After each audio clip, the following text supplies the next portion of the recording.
Olá, pessoal! Então, estamos de volta aqui na nossa segunda aula da disciplina de Multimídia e Hipermídia.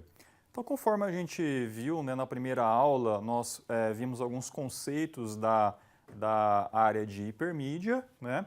E hoje a gente vai ver, então, alguns conceitos da área de multimídia, tá? Então, vamos começar, então, com uma introdução sobre multimídia, uma definição sobre multimídia. O que é multimídia, né?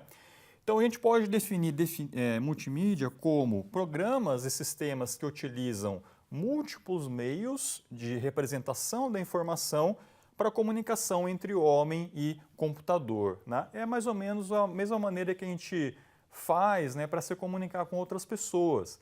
Então, quando você se comunica com outra pessoa, você não apenas fala com ela, mas você também tem os gestos, né? Você tem a sua expressão facial. Então, tudo isso acaba influenciando na comunicação, o repasse da informação acaba sendo de várias maneiras, né? Não só auditiva, mas também visual. E é isso que ocorre também com a área de multimídia. A gente vai utilizar vários tipos de mídia, vários meios de representação da informação para poder se comunicar com o computador e também entre homem e uma pessoa e outra pessoa por meio do computador, tá? Então a gente precisa de um computador como meio de de interface, né, entre duas pessoas, né? Então, os sistemas multimídia utilizam então o computador, tá? Onde a gente vai ter algumas características, né? Então, o acesso deve ser não linear, tá? É necessário também ocorrer a interatividade entre o usuário e o sistema e também a integração com programas aplicativos, ou seja, os sistemas multimídia eles acabam se comunicando entre si por meio então de padrões. Então, por exemplo, se você cria um vídeo, tá, e você codifica esse vídeo em um determinado padrão, por exemplo, o padrão MPEG-4, tá, um outro sistema ele vai poder acessar esse vídeo seu porque você está seguindo esse mesmo padrão. Então, ou seja, os sistemas acabam se comunicando entre si ou interagindo entre si, né? E é isso então que está na definição então de multimídia. Tá? Então, predominantemente, a área de multimídia trabalha com dados digitais. Tá? É necessário, então, realizar algumas conversões para que isso ocorra. Tá? Então, quando você, por exemplo, faz uma gravação de um vídeo, esse vídeo, normalmente você grava ele numa fita, por exemplo, né? Nessa fita esses dados vão estar ali de uma maneira analógica, tá? E aí, para você acessar esse vídeo no computador, você precisa fazer uma conversão analógica digital desse vídeo para poder ser armazenado e também manipulado pelo computador, tá? Então, durante a captura ocorre uma conversão analógico e digital e para apresentar é o contrário, de digital para analógico. Então, se você tem um vídeo armazenado no computador, você quer mostrar ele na tela, quando você mostra na tela, esse vídeo acaba sendo convertido para o formato analógico, tá? Quer dizer, visualmente, né, através da luz, isso acaba virando analógico, tá? Bom, principais meios de representação ou tipos de mídia. Então a gente tem aqui alguns, tá? Os mais utilizados, por exemplo, texto, áudio, imagem, vídeo e animação. E nós vamos ver na aula de hoje alguns conceitos básicos, né, de cada uma dessas mídias, tá? O texto é uma representação computacional de um conjunto de caracteres, tá? Você pode especificar algumas informações, algumas características desse texto por meio, então, de fontes, né, como, por exemplo, a fonte Times, a Courier, Arial e etc. Tá? Por meio também de estilos, né, por exemplo, itálico, negrito, sublinhado, e também efeitos, né, se você quer o texto sombreado, riscado, entre outros efeitos. Tá?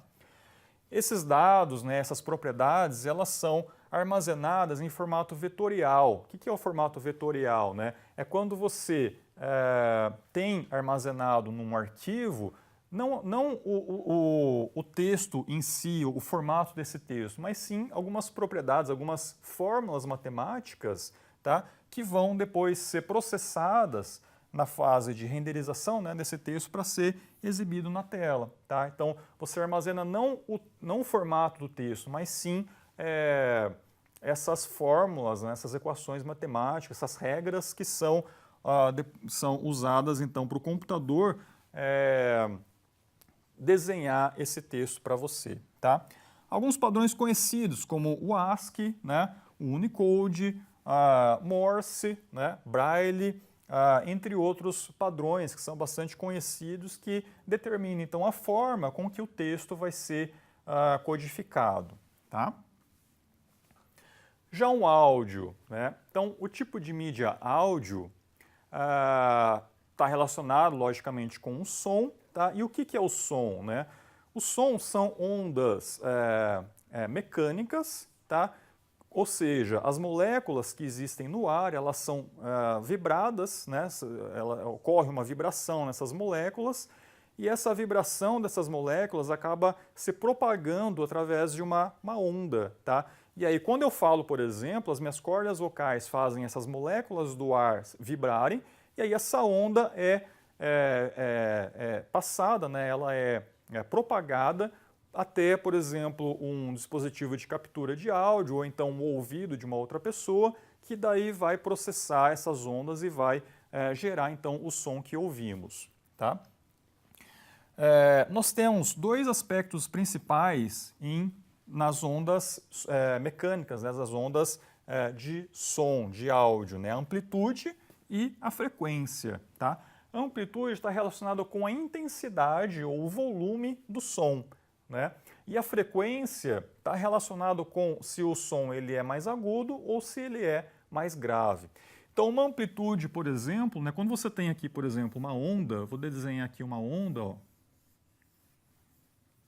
tá? Então, a amplitude então, é definida então, por esse espaço, né, na vertical, que ocorre aqui nessas ondas, né, nessa onda, tá? E a frequência, ela está relacionada, então, com a parte aqui horizontal, tá? Então, quanto menor essa frequência, mais agudo é o som. E quanto maior aqui a amplitude, mais o volume maior, né? O volume mais intenso é o som, tá? A captura de áudio, né? Então, quando a gente faz a captura de um som, tá? A gente vai transformar aquela onda mecânica em uma onda elétrica, tá? Então a gente tem também um mesmo desenho como aquele, tá? A gente vai ter aqui o tempo, tá? E aqui vai ser a voltagem desse sinal, tá? Quando a gente faz isso, né, então quer dizer, isso daqui é uma onda analógica, tá? E para a gente poder digitalizar esse sinal, nós precisamos fazer dois processos principais, né, que é a amostragem e a quantização. Tá? O que é a amostragem? Né? A amostragem determina em um determinado intervalo, por exemplo, em 1 segundo, quantas leituras você vai fazer do seu sinal. Então, por exemplo, supondo que você determine uma amostragem de 5 Hz, tá? Significa o quê? Que em um único segundo você vai fazer 5 leituras desse sinal. Tá? Então, como a gente tem aqui nessa figura, se a gente determina, por exemplo, que aqui é o instante 0 e aqui, por exemplo, é o instante 1. Tá? Então, quantas leituras a gente fez? Fizemos uma, que é esse aqui, 2 e 3. Tá? Então, dessa maneira, a nossa taxa de amostragem é de 3 Hz. Então, nós vamos capturar esse valor aqui de voltagem, depois esse outro valor aqui de voltagem e depois esse outro valor aqui de voltagem. Tá? Então, seria então a amostragem, né? Com a qual taxa a gente vai realizar leituras periódicas no nosso sinal. Tá? E a quantização, ela que é a quantização, né? É como que você vai transformar aquelas leituras que você fez no sinal, ou seja, aqueles valores de voltagem, em uma sequência de bits, tá? Então, como eu mostrei aqui, eu estou aqui na figura, nós temos os valores da voltagem, e aí a gente vai olhar, então, nessas faixas que a gente vai determinar, quais seriam, então, os valores em bits, né, digitais desses valores que a gente leu, tá? Esse espaçamento que ocorre aqui, ele é variável, tá? Isso acaba mudando conforme a gente especifica um número de bits diferente. Então, se você especificar um número de bits maior, esses intervalos aqui eles vão ser menores, tá?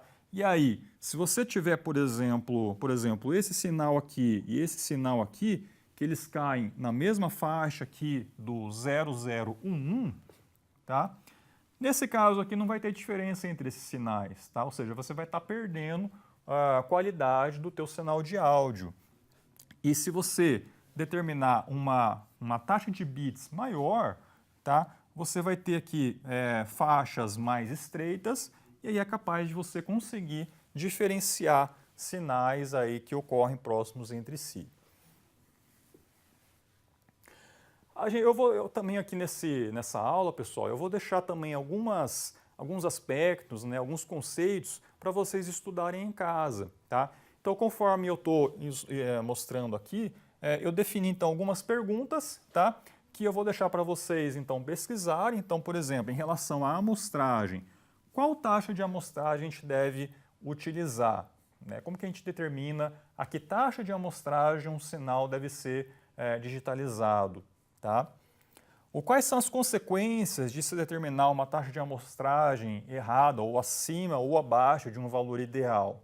Tá? Então, o que ocorre com o sinal digitalizado? Tá?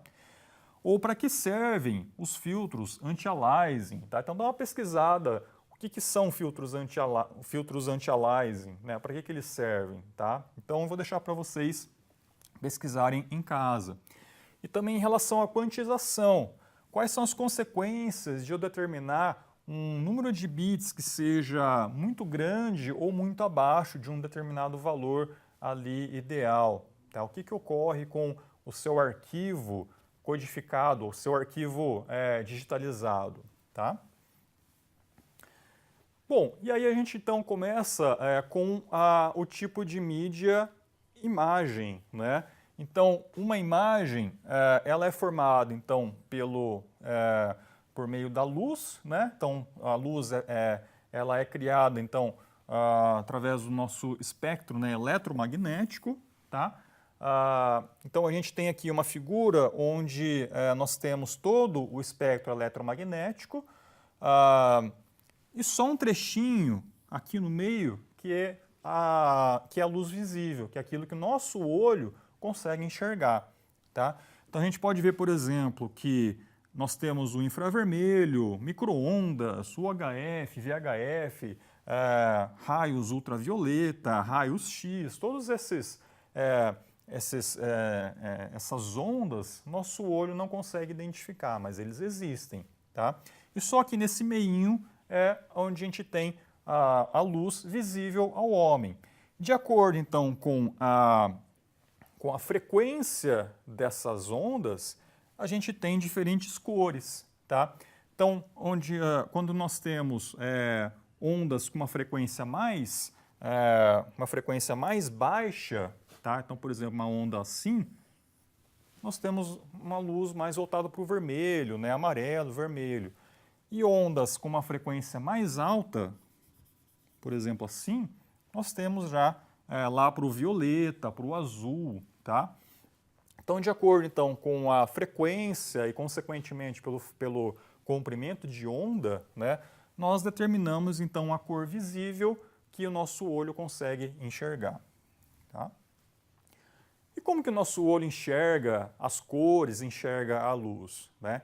Isso é feito através da retina. Tá? A retina ela é uma superfície, né, um conjunto de células fotossensíveis que temos na parte de dentro do nosso olho, né? Então, essas células fotossensíveis, elas são sensibilizadas pela luz, né, que acaba entrando pelo nosso olho aqui, e aí a luz acaba rebatendo, né, acaba sendo repassada aqui dentro na retina, né, e aí a gente tem o sinal, né, as ondas eletromagnéticas, né, a luz, elas acabam sendo transformadas em impulsos que são processados depois pelo cérebro. Tá? Nós temos dois tipos de fotorreceptores, os bastonetes, tá, que seria uma coisa mais ou menos assim, e os cones, que seria mais ou menos assim. Tá? Então, os bastonetes, eles são responsáveis pela intensidade luminosa. Tá? Então, se um ambiente está mais escuro, se ele está mais claro, isso tudo é identificado pelos bastonetes. Tá? E os cones, eles são responsáveis pelas cores. Tá? Então, as cores acabam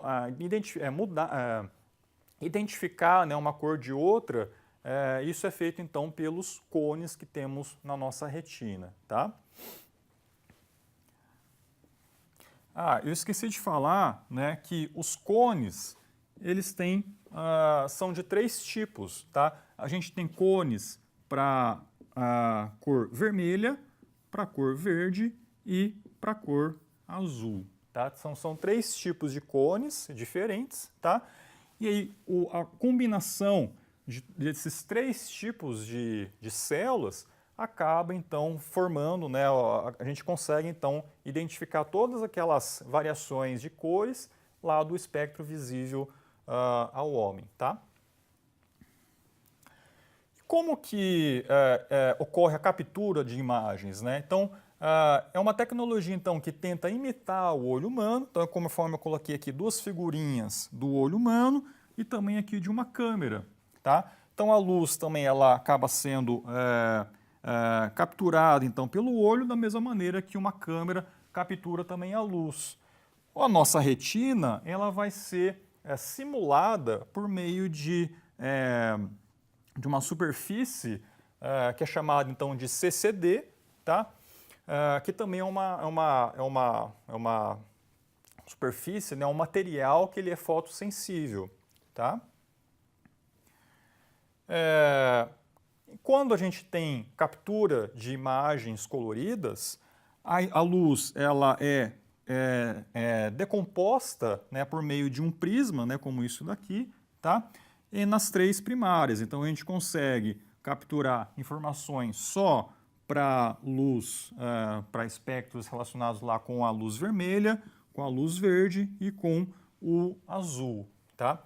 E aí, de acordo, então, com as diferentes intensidades que nós temos aqui nessas matrizes, a gente forma, então, todas as outras cores que temos disponíveis. Tá?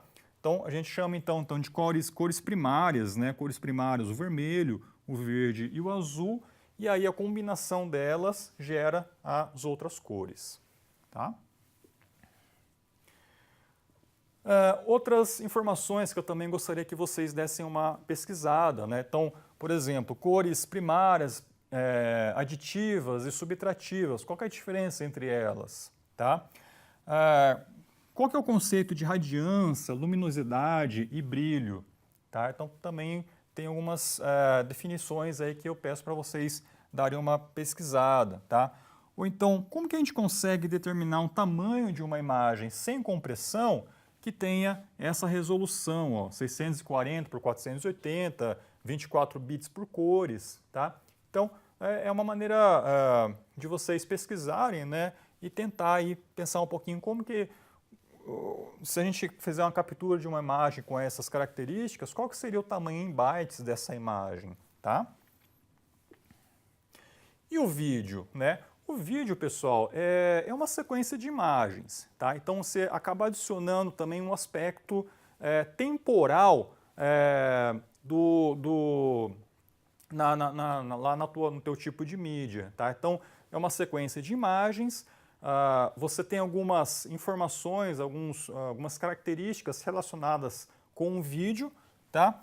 Então, por exemplo, nós temos taxa de quadros por segundo, né? Por exemplo, você pode determinar que você vai capturar 25 quadros por segundo ou 30 quadros por segundo. E o que isso acaba influenciando, né? Por exemplo, se uma imagem, se um vídeo, né, tem movimentos mais suaves ou mais ou não tão suaves, tá? Isso é determinado então por essa taxa de quadros por segundo. A razão de aspecto, né? Então, qual que é a proporção entre largura e altura dessa imagem do teu vídeo, tá? Então, por exemplo, 4x3, 16x9 ou 21x9 são todos padrões que determinam então essa proporção entre número de linhas pelo número de colunas, tá? Informação sobre quadros e campos, você tem um vídeo entrelaçado, um vídeo progressivo, tá? Então também você pode determinar isso lá no teu vídeo, tá? E o espaço de cores, por exemplo, o RGB, o YCBCR, né? Que esse aqui seria o RGB, esse daqui seria o YCBCR, né? São espaços de cores, entre outros, tá, pessoal? Que a gente pode usar para poder fazer o armazenamento, né, de um vídeo, tá? Beleza, e a gente então agora chega no último tipo de mídia que nós vamos ver nessa aula, que são as animações. A área de animação, hoje em dia, ela é bastante evoluída, né? A gente tem aí filmes, né, de animação que são muito avançados hoje em dia, né? E nós vamos ver aqui algumas técnicas mais básicas de animação, tá? Mas, de modo geral, né, o que é uma animação, né? A animação é uma sucessão de objetos visuais que são gerados pelo computador, tá? Ela exige muito dos animadores, né, porque eles precisam ter um conhecimento muito grande, muito avançado dessas técnicas, né, e também dos computadores para poder fazer todo o processamento, né, da animação, tá? E o computador ele acaba se tornando um facilitador, né, onde a gente tem tarefas repetitivas que ocorriam antigamente naqueles desenhos animados, né? Isso hoje em dia pode ser feito de uma maneira mais fácil, né, por meio de técnicas automatizadas, né, pelo computador, tá? E animação 3D, né, onde você pode definir algumas fórmulas matemáticas e onde aí você consegue, por exemplo, fazer uma rotação de um objeto ou mudar, por exemplo, a visualização de um ângulo, né, da câmera de um determinado objeto e assim por diante, tá? Eu defini aqui, quer dizer, eu selecionei algumas técnicas de animação que são mais conhecidas. Todas essas técnicas elas estão descritas no livro multimídia, né, que tem na bibliografia da disciplina, tá? Então, por exemplo, uma animação quadro a quadro, onde eu coloquei aqui um desenho bem básico, né, onde você vai desenhar manualmente, né, quadro a quadro lá da tua animação. A interpolação, que seria aqui onde você define um objeto inicial, um objeto final, e aí o sistema faz a interpolação desses quadros intermediários aqui entre o objeto inicial e final. A cinemática, né, onde você define uma hierarquia de movimentação dos objetos, tá? A metamorfose, onde ocorre uma transformação bidimensional entre um conjunto de pontos iniciais e um conjunto de pontos final, né? E aí o sistema faz, né, a transformação dessas regiões, tá? E a captura de movimento, que é bastante utilizado hoje em dia, onde nós temos lá um ator, né, que acaba vestindo uma roupa especializada e aí que tem alguns sensores, né? E aí o sistema consegue capturar a movimentação desse ator e transformar isso num personagem que acaba tendo a sua movimentação de acordo com o que o ator fez. Joia, pessoal. Então, a gente finaliza então essa segunda aula, né, sobre multimídia, e na próxima aula nós vamos ter a nossa última aula sobre técnicas de compressão. Então, eu agradeço a atenção de vocês e até lá. Obrigado.